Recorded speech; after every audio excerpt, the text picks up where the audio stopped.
أعوذ بالله من الشيطان الرجيم بسم الله الرحمن الرحيم هنالك تبلو كل نفس ما أسلفت وردوا إلى الله مولاهم الحق وضل عنهم ما كانوا يفترون.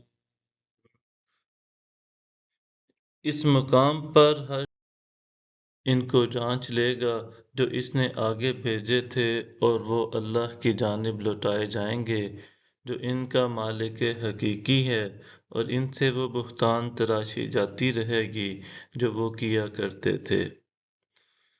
قل من يرزقكم من السماء والأرض أم من يملك السمع والأبصار ومن يخرج الحي من الميت ويخرج الميت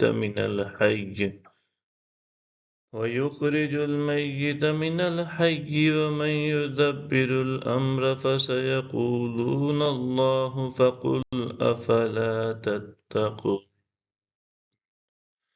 آپ فرما دیجئے تمہیں آسمان اور زمین سے رزق کون دیتا ہے، یا کان اور آنکھوں کا مالک کون ہے، اور زندہ کو مردہ سے کون نکالتا ہے اور مردہ کو زندہ سے کون نکالتا ہے، اور تدبیر کون فرماتا ہے، سو وہ کہہ اٹھیں گے کہ اللہ۔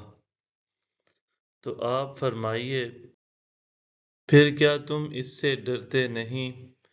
فَذَلِكُمُ اللَّهُ رَبُّكُمُ الْحَقُّ فَمَاذَا بَعْدَ الْحَقِّ إِلَّا الضَّلَالُ فَأَنَّىٰ تُصْرَفُونَ. بس یہی اللہ ہی تمہارا سچا رب ہے، بس حق کے بعد سوائے گمراہی کے اور کیا ہو سکتا ہے، سو تم کہاں پھرے جا رہے ہو؟ كَذَلِكَ حَقَّتْ كَلِمَةُ رَبِّكَ عَلَى الَّذِينَ فَسَقُوا أَنَّهُمْ لَا يُؤْمِنُونَ. اسی طرح آپ کے رب کا حکم نافرمانوں پر ثابت ہو کر رہا کہ وہ ایمان نہیں لائیں گے۔ قُلْ هَلْ مِن شُرَكَائِكُم مَّن يَبْدَأُ الْخَلْقَ ثُمَّ يُعِيدُهُ قُلِ اللَّهُ يَبْدَأُ الْخَلْقَ ثُمَّ يُعِيدُهُ فَأَنَّىٰ تُؤْفَكُونَ. آپ فرمائیے کہ کیا تمہارے شریکوں میں سے کوئی ایسا ہے جو تخلیق کی ابتدا کرے پھر اسے دوبارہ لوٹائے؟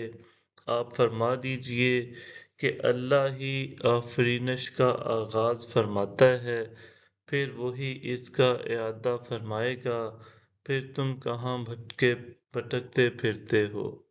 صدق اللہ العظیم.